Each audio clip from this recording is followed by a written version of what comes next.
Hi everyone, welcome to Wednesday's Word.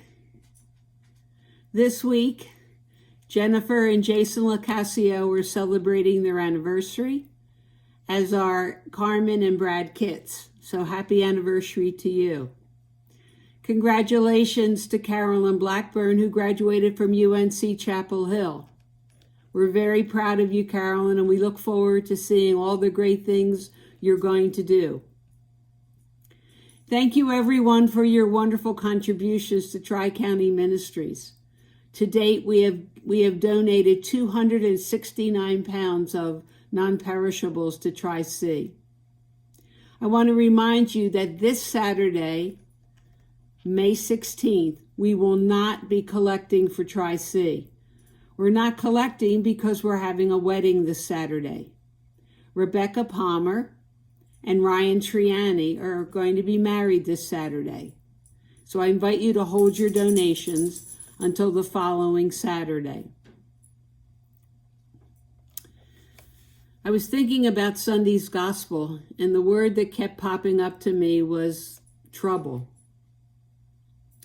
You can be in trouble, and you can be reminded to stay out of trouble, or you can be called trouble itself. All of that is fine and good. But what we're experiencing now is that trouble has found us. We are faced with troubles that we never knew before. We're faced with the trouble of COVID. In Sunday's gospel, Jesus says, "Do not let your heart be troubled." Do not give trouble real estate in your heart or in your mind. On the night before he died, Jesus reminds his followers, troubles are going to come. You can't avoid them. But he also reminds us that he has overcome the world and all its troubles, that we could have peace in our hearts and remain in his love. So with our faith in Jesus, we are not overwhelmed by the troubles, the inconveniences, the uncertainties or the insecurities of these days, because they're going to come, and we know that they are many. But we also know and believe that our faith is really front and center these days, more so probably than it's been for any of us in a long time. I can't imagine navigating these days without faith, without knowing that God is with us, that God is with me. Imagine what it's like for people who have no faith, or who have no faith community to support them, to love them, to hold them and uphold them in prayer. As the letter of Peter says, Peter proclaimed last Sunday, that we are called and we are chosen, we are precious in God's sight, and we are the living stones. We are the living stones of the church. And Jesus encourages us to let ourselves be built up into a spiritual house of faith. Let us be built up because we are a chosen race, a royal priesthood, a people, a holy nation that God has chosen for God's own. Sure, these days are troubling, yet the troubles are unworthy of your peace. The troubles are unworthy to claim your joy.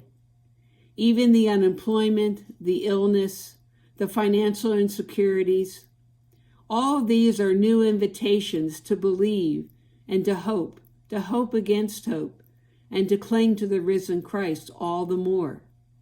Do not let anything disturb your peace or your faith in God. Because faith looks trouble right in the eye and remains unshaken. It says in the letter to the Hebrews, faith is a realization of things that are hoped for, and the evidence of things that are not seen. Keep in mind, it is no small thing to believe. And faith is unfolding grace for all of us. Faith is an unfolding grace for all of us. And it's meant to heighten your awareness that the risen Christ is here and the risen Christ is with you. It says in the hymn that we're going to sing on Sunday, You Are Mine, that Jesus is our hope. Jesus is our strength. Jesus, the word that leads us to freedom. And Jesus is the peace the world cannot give. So this is the faith that we are called to live. Every day, in every situation, whether it's a COVID day or not, this is the day we are called to live in faith.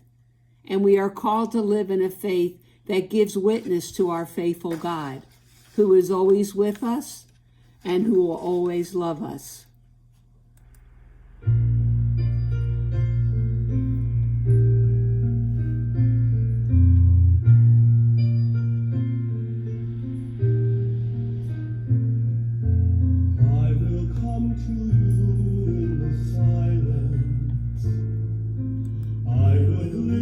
From all your fears, you will hear my voice. I claim you as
Have a blessed week. I'll look forward to meeting you at the Eucharist on Sunday. God bless.